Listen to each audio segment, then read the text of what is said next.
Hello, and welcome to our first thought session where we'll be dissecting a thought piece on trade and relations with the European Union. Listeners are thinkers dissect issues as varied as the border between the UK and the Republic of Ireland, our new trade agreement with the European Union, the divorce settlement, and European Union research grants for institutions and other scientific research communities. Please sit back, listen, and think along these issues with us. Thank you.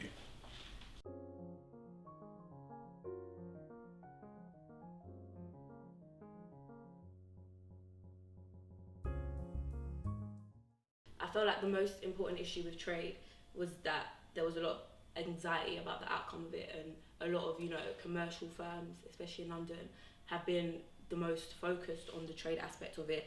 Are we going to stay in the single market, etc. So I thought that there was a lot of negativity about the outcome of Brexit with trade. Ideas that we're going to leave the single market, we're going to have no trade deals, we're not going to have enough time to form good trade deals.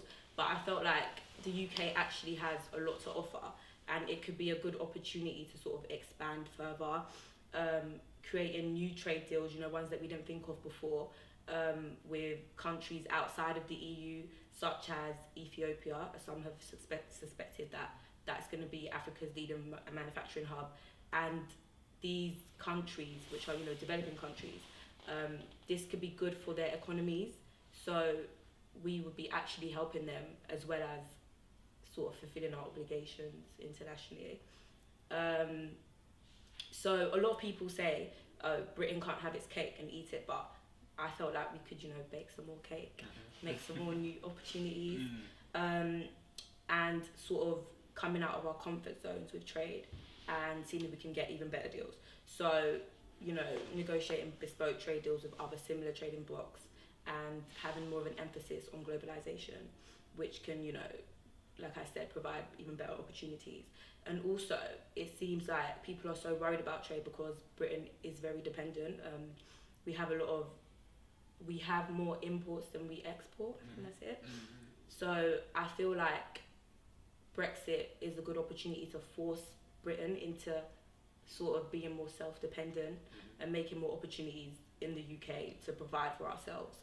And that may mean that the prices in the UK will go up, but in the long term this is sort of good for our economy and like just developing the country, and it could lead to Britain having even more better trade deals in the future because we will be the providers.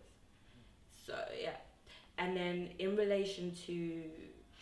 Would it help to pause here and to break that down a bit further as opposed to yeah, cool. So does anyone have any first points on the strengths, the parts of it they liked, they want to sort of make key parts of the whole vision? So one of the parts that I really liked was the fact that you're saying that this is an opportunity for Britain to develop its own industry. There's something in economics called infant industry approach. Do you want to flesh out a bit? Or? Isn't that talking about industries just as they're about to come up, right? And starting up industry. So one of the things I quite liked about what you were saying was building on what you were saying about focusing on British industry, in the sense that in the past, maybe 100 years ago, you look at Britain was potentially at the forefront of a lot of industries in the world, and that sort of faded away and they were overtaken by America, etc. And I think that this does provide an opportunity whereby Britain is now able to relook at those industries in which they had a competitive advantage, industries in which they were excelling, and exploring the reasons why that changed so rapidly, and sort of looking back at that and the potential to grow those industries and rebuild them. Yeah. So I think that's so one of the reasons why the UK did so well back then was because it was part of the colonial powers. Sure. And that was literally the reason why they had excess amounts of wherever it may be. Yeah, opportunities. And if it wasn't for colonialism back then the UK just wouldn't have been in the position that it would have been in. Also, the fact that a lot of our industries that we were excelling in, such as mining, have now closed down. Yeah. There's kind of no place for that anymore in the modern society. Look at Margaret Thatcher's reforms in the 1980s when she forcibly closed all the mines and opened up new trading agreements. It's how are we going to roll ourselves back from what happened there? I mean, I think just building on what you were saying, it's one of those things whereby back then there wasn't as much competition, there weren't as many global powers that could actually compete with Britain. That's very different now. Britain had an empire at that time. They were building an empire rapidly, and that meant that they did have access to raw materials, to markets, etc. And now that's just not the case. So yeah, I don't think you can apply the two, but it is an opportunity whereby you can look to explore and build industries that are currently like doing well in Britain. Yeah, and I think again going back to the import-export imbalance, it's about creating the infrastructure within Britain to create what we are exporting from other places. And again, it's not an easy task, but it is something that's gonna need to happen. And then going back to the infant industry thing, it's essentially the idea where when an industry is growing, you restrict the amount that other outside sources can bring into your country by raising interest rates, etc. And that helps to strengthen your industry in the future, where you can then lower the interest rates to then be able to have more trade between the two. But at that time, your own industry is more strengthened, so you're actually able to compete. So I guess on the flip side of that, you've got issues whereby, like, you know, in the short run, that might not work because, you know, if the price of price of imports increase so heavily, that could cause huge problems to the economy. And there's no saying that necessarily these infant industries will, you know, excel and take off. So I think it is an option, but it's one that has to be explored deeper. I need to focus on what industries are we going to focus on, like where's there like gaps in the market, and where do like certain countries like dominate as well. Like it's a lot cheaper to say get things from China to produce than from here as well. So people are just going to go where the cheapest prices are, and if we're forming our own industries because of that, then we won't. Because don't forget, we're not just going to have to supply ourselves to become successful industries, we'll have to supply other places too, and therefore the industries have to be competitive with these markets such as China, and that's going to be difficult. And that's exactly what happened in the steel industry as well, in the sense that, you know, it was such a big thing at first here, and then China just took over and just totally undercut us. Like clothes as well. Like you can't compare to places like China and Bangladesh that have the cheapest prices and the cheapest labour. I mean, there's the worst conditions for these people that are working, but of course one thing that multinational companies care most about is a cheaper price. So if we're going to compete, it has to be kind of sustainable in that sense as well. And so it doesn't have to be like mass-produced goods. It can be like specific and like bespoke things.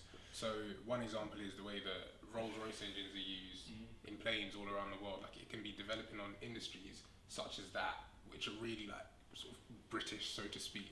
They have a real character that makes it important for them to be built here, and then that allows certain industries to grow. So. I guess again, it's like that. It's like, are those going to provide long-term growth? Are they big enough to, you know, propel, you know, the economy to compete with other European economies? Because, for example, I think at the time of Brexit, Britain was like the 5th largest economy in the world, and I think that's just coming under so much threat at the moment, because if you are focusing on these niche industries, although that's great, we haven't necessarily got like these big industries in order to compete on an economic scale. Yeah, and to take it back to what is the current strength of the British industry, which is the financial sector, one idea that I wanted to put forward was essentially creating more financial sectors within England. So developing cities like Birmingham or Manchester or York, and then putting close to what we put in the City of London in these other places. Like what do you guys think of that as an idea? Yeah, because I think when I was doing research about this, what was coming up a lot was the fact that the UK is so heavy on services, and that's one of our biggest qualities. So I feel like that is something that we could definitely sell ourselves on more in the future, and sort of selling English services as a product, if that makes sense. So it's like, okay, a lot of people are saying after Brexit all the bankers are going to leave, but to move forward, we could try and sell English banking as a product. So even if they do leave, like, are they still going to be using English law, etc.? So that could be like a way that we differentiate ourselves. Yeah, I do think that's a really important point, because like, we were focusing on manufacturing, but there's been a structural change over the past 100 and so years, like to services. And I think what the point you raised about expanding to other cities is really important. I think banks are starting to do that already, like they're in the process of doing that, and that could allow Britain to become an even stronger financial sector for the world. And I think that's the sort of thing we should focus on, and that could potentially provide for long-term growth rather than manufacturing. But you do need a big group of things. I mean, if we just focus on just the financial sector, if that's it, then you know there's a problem with that as well. We need something that's going to have, you know, X, Y, Z from all forms of products or whatever that we can bring in. And also the financial sector can be quite unstable to rely on. Yeah. Obviously, at times there's so many fluctuations. So to just rely on the wealth of the sector is very difficult. And it's also profiteering in the sense that all the profits are able to then come out of the country as opposed to being put back into it, which has happened because of the crash and whatever else. That's exactly what happened. Because we could argue that one incentive for the financial sector is we'll reduce regulation to keep them here and stop them moving people after Brexit, but then decrease regulation, you might get a repeat of 2008 where you don't see what they're doing and everything just crashes. So. And that can also be very, very dangerous in terms of just decreasing regulation from the very, very beginning.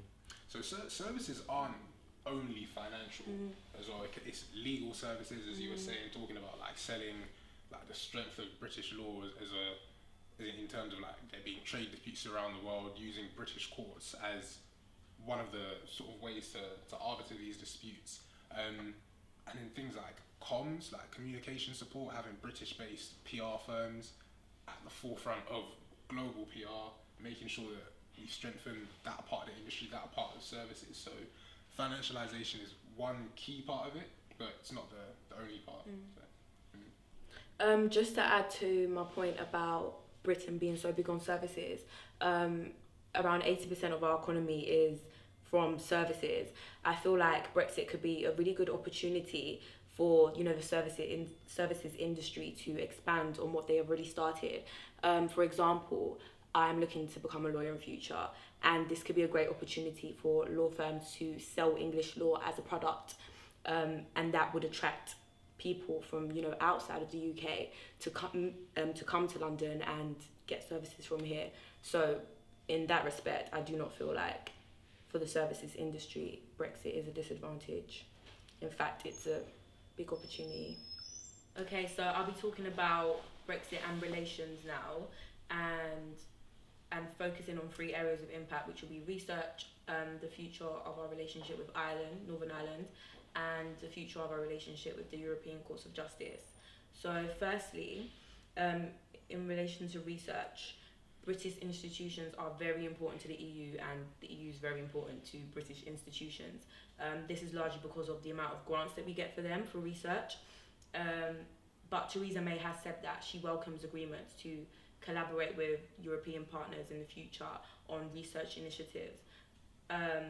So a lot of the fear coming out of research was that, universities like ours won't get as much funding anymore, so, the research won't be of higher quality, and academics and other people in research-heavy professions like scientists may leave this country, to other places where they are going to get the funding, and that can sort of reduce, innovation in the UK. So a solution that I suggested was going similar to the Switzerland model. The UK should continue to pay the EU for research, and because EU research funding is an initiative that is value for money, and Theresa May did say that she was willing to contribute to any EU initiatives that are value for money. And also, to do this, Britain would have to negotiate free movement, because Switzerland did have the agreement with the EU previously that they're going to pay into the EU and get research funding, but they tried to cut off freedom of movement, and the EU was like no, basically, and tried to restrict their research funding. So we would definitely have to negotiate some type of free movement in order to go on with that. But maybe if total free movement isn't in the interest of Britain, there could be some type of free movement of specific people, such as academics, scientists, and those in other innovative professions, to sort of get better terms. Cool. I think this is a really important issue, and even though it is specific in its scope on research, it touches on the bigger issue of free movement, and I think again also with the other 4 freedoms as well. So what do we think about that suggestion of free movement being specific to certain professionals, people in certain industries? What do we? I mean, I dislike it. Okay. I'm totally honest. I don't like the idea of just having specific people. I don't like the idea of having no freedom of movement whatsoever, though. So I'm, quite biased in that sense. I want free movement for everybody, in all countries. So. But I feel like, as much as it's an ideal that everyone wants, a large part of the reason why Brexit happened was because people didn't want freedom of movement. So, to a certain extent, a compromise has to be achieved. And I feel like this is something that the government is going to take into account when, you know, going forth with these trade deals. Like, if freedom of movement is continued, it will sort of be like, to many people, what was the point in Brexit? Yeah. You know? I mean, I'm not familiar with the Swiss model, so I don't know if there is sort of any kind of restrictions. yeah, sort of any type of I don't even know what the word is. Sort of example that where they've restricted free movement according to profession or according to line of work. So I don't even know if that's something that the EU has said that they're willing to do. That they'd be willing to. It just doesn't feel very EU. Okay. It For doesn't feel like there's a they would precedent for allow Yeah. you to be like, okay, we'll sort of allow free movement only for this specific group of people, and in that as well, I sort of agree to some extent that kind of undermines the entire sort of idea of free movement, being that any type of person from any sort of where within the EU, within the European Union, can sort of freely move from place to place. So it's sort of like this restricted free movement, which then isn't free movement. Do you think that like a compromise could be made just in return for like research funding? Yeah. I mean, I just don't see it happening. I think I like the idea. Yeah. I just cannot imagine that anyone in Europe would agree to that. Yeah. And if you set that as a precedent, that precedent was the word I was looking for. If you set that as a precedent, It undermines the whole.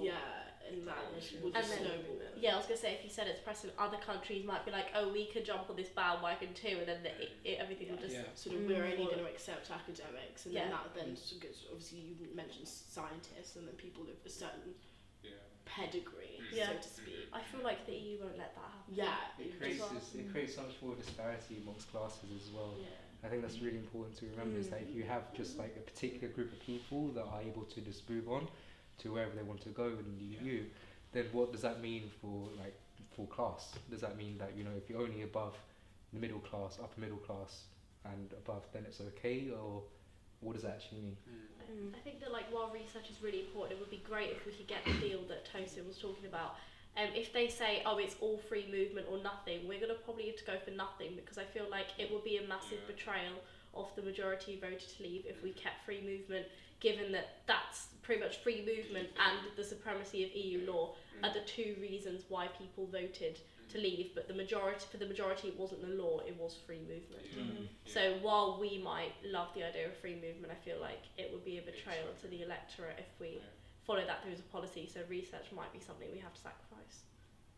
Or maybe like the government can sort of find other gaps where, you know, maybe we're not paying as much to the EU after a certain amount of years and fund research ourselves. Finding new But then ways to make the it. thing with research is that it's meant to be collaborative. If you take away that collaborative aspect of it, then it's limited. There's only so much you're going to be able to achieve. Just, you know, the LSE, for example, doing their research. I mean, what about all the hundreds of other universities that are across the EU? Does that mean that, you know, only our universities have precedence on this matter? But like the best universities as well are in the US, and like Trump has Yeah. been very, very keen to work with Britain after leaving the EU. He's been very pro Brexit, so I feel like That's the what as long as we got the US, we'll pretty much be okay in that sense. Yeah. So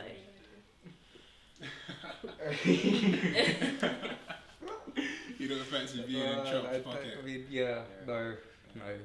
But you know, I think you raise a key point because if you look at university statistics in the world, the top institutions are from America. all of them, yeah. Literally, Ivy League. yeah. So having strong partnerships with them could actually be more beneficial than EU universities. So Yeah. I mean, But I think- how many EU universities can you name? But how many US universities can you name that are like leading researchers? So. Yeah, well, I think just the sense of security that you garner from the EU in a sense, because I think I read something, Britain was like the second largest recipient of EU research. And sort of with that going, you've got this sort of skepticism surrounding whether or not, like, benefiting from US institutions will actually come to fruition or not. I think that's one of the key issues, like, a lot of people are worried about, especially in the academic sphere. I think in terms of research, the EU isn't really the be-all and end-all of good research partners. I think the US really, really dominates here, so definitely utilising their opportunities is going to be really important after Brexit. The next area of relations with the EU would be our future with Northern Ireland. So if the United Kingdom do leave the customs union, which seems very likely at the moment, some type of customs mechanism will be needed between the UK and Northern Ireland. The House of Lords have suggested like a bilateral trade agreement between the UK and Ireland, but the EU has exclusive competence over third-party trade deals if the Northern Ireland was to remain in the EU. So a solution that I have suggested is a hard and physical customs check between Northern Ireland and the UK, which has been suggested by a few other sources, but this is something that is seen as negative, and it's kind of like a hard Brexit. But this doesn't have to be as negative as some people have made it out to be.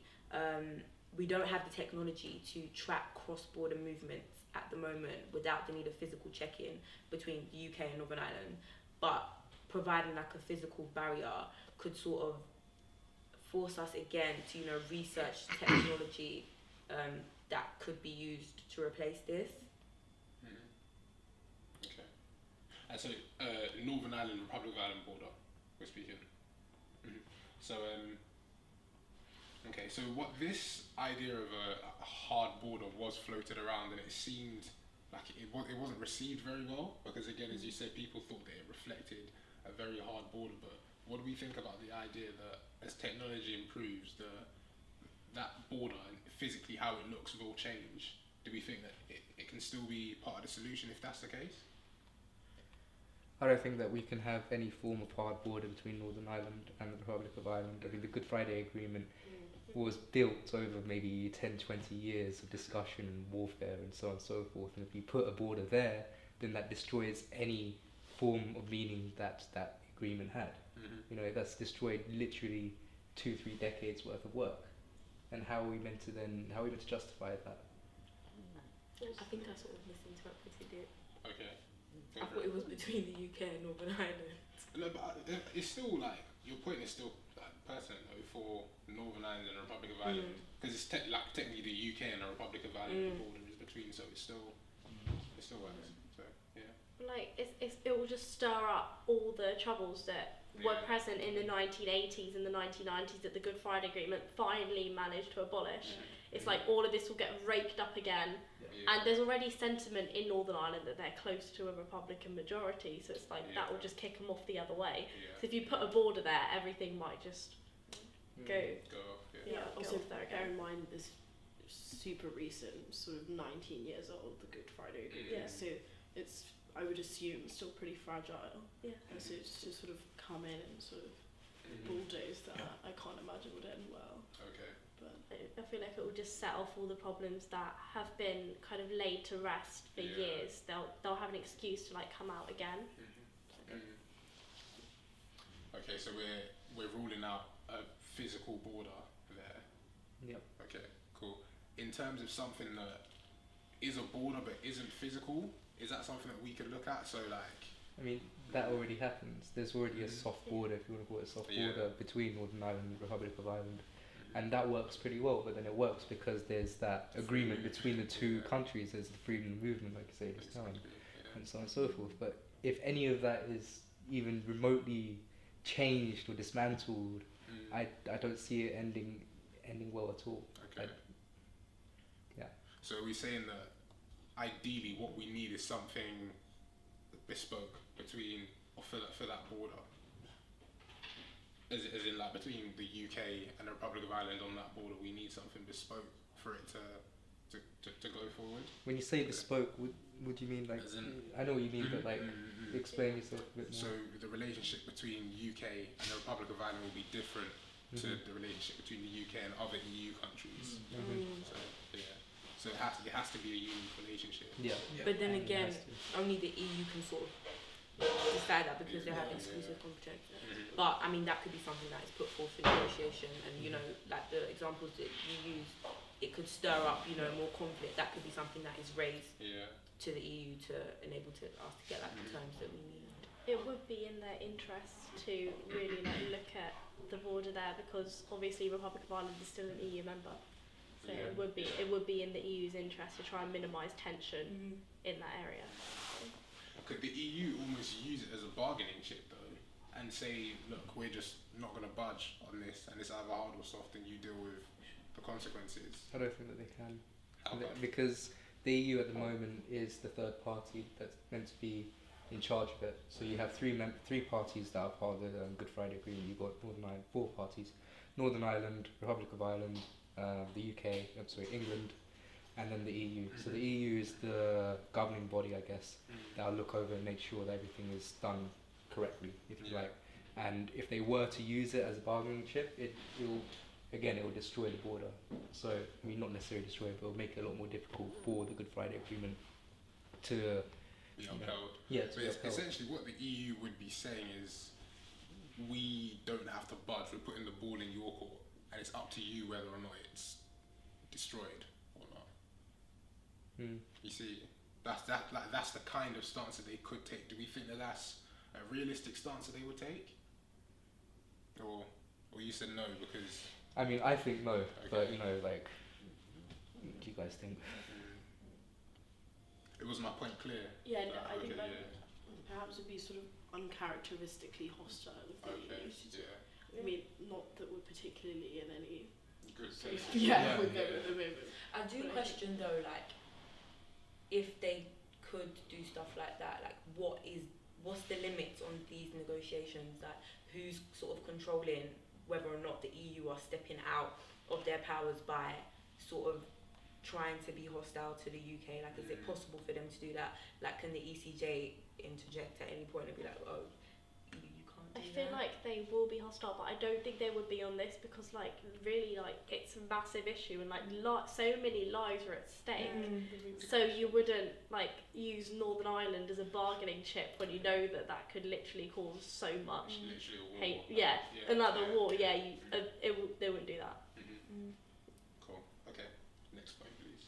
Okay, so the next point is the European Courts of Justice.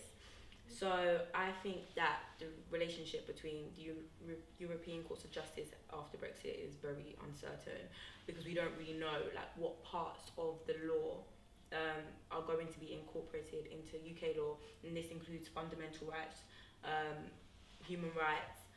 But as a law student, I was sort of questioning how this relates to trade and which laws with trade will take primacy. Are we still going to follow the European Courts of Human Rights? And will national courts be the final arbiters on trade matters, which is basically, are the courts in the UK going to be deciding on trade matters, because that is something that the EU was so big on and was focusing on. So do we have the expertise to sort of jump in there? And how is this going to affect our relationship with the ECJ? And my solution for it was that Parliament should vote on which EU laws should be brought into domestic law during the transitional period. This should sort of improve our relationship with the EU because there will be some type of consistency with our legislation, and we won't be so distant from them in that sense. And another solution is that we need like an independent body like the House of Lords to like constantly scrutinise what's happening out with the law outside of Britain and how this is going to affect Britain. And this committee could also focus on the economic issues that could face Britain and how this is going to affect domestic law. The committee will also monitor European Courts of Justice jurisprudence and assess its applicability to UK law. This will sort of establish a more collaborative relationship with the ECJ, because we're not, again, being so distant from them and we're taking into account what they're saying. Okay. I feel like that's two really good solutions that you've posed. Yeah. But the only thing is, it will take ages for Parliament to vote on all the laws. Yeah.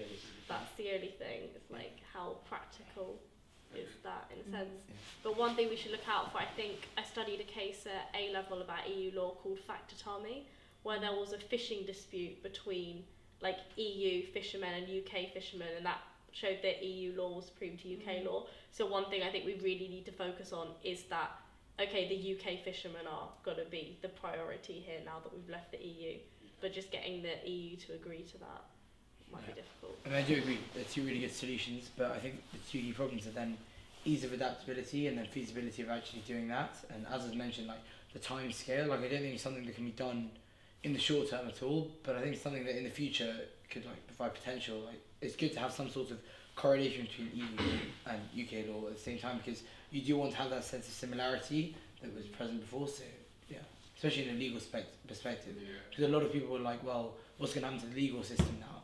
Like, you know, it sort of provide like a sense of stability, and so that's sort of threatened in a sense, but your solutions provide good. I mean, even if, like you said, it might be really, really time consuming for Parliament to sort of vote on which EU laws to carry on with, because I mean there's so many. It could be done on like a case by case basis in national courts. When people actually bring these cases forward, then the judges could sort of decide. But then another problem with that is that judges are not very democratic because they're not elected. So you need to sort of find a way to. You need this type of thing to be totally impartial as well. It can't be something that is conservative or Labour or So do you think it should go to judges then? I mean, maybe because they are impartial. And I mean, it's supposed to be impartial, but then even law, international law, whatever law, isn't totally impartial in its own right. So. But at the same time, judges do not necessarily have expertise in economic areas. If that makes sense. So it's like they'll be making these really, really big decisions that affect us individually, but they don't have economic expertise. Do politicians? I mean, you'd argue. But then we sort of elect them to have that knowledge. So.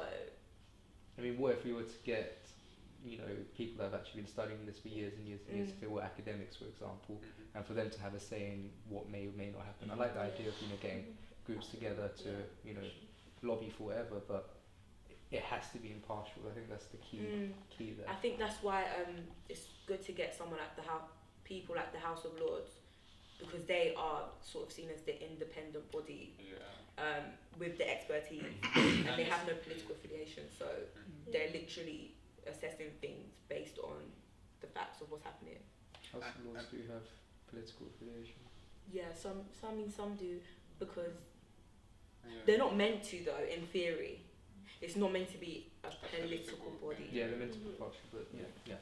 And also there is like varied expertise in the House of Lords as well, so I think it could help in terms of the specific areas of law which are more specialist, to have them look over it. What do we, similar to the idea that you put forward, having like a specific organisation set up, maybe led by MPs that would look at specific areas, would that help to speed up the process, as opposed to having all of Parliament look at every single law, specific bodies look at bodies of EU law that's coming into the UK system?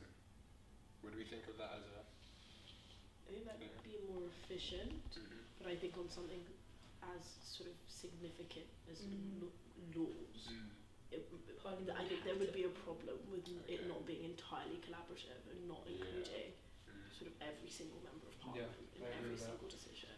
So one thing that I was thinking of was, and we have touched on it in bits, but the divorce settlement. So should Britain stick to a specific figure with the EU, or should it be a bit more fluid? Should it be something where we have a bit of leeway whilst we're going through the transition period and afterwards, or should we just set to a specific number that we're going to pay in a divorce settlement and then move forward with it? I think it should be fluid, because we need to like fully look into what we're going to include, what we're not going to include. You can't just really put a price on something that's got to be negotiated over such a long period of time when you don't know what's going to be included in that. So it's way more practical to decide on a price after kind of at the end, once we've sorted everything, than try and stick one on at the beginning. So with the divorce settlement, was there not a price that was stated to say if you want to leave the EU, this is the amount that you have to pay, or is it? So it's in addition to the other commitments that Britain has for the duration of the rest of this EU budget, and so there are different things that could come up. I don't know, like a country could have a big financial crash, and then it's during the budget that Britain has agreed to support countries X, Y, Z. So it, as you said, it has to be fluid, and that supports the EU as well as it supports the UK, because anything could happen during that time period.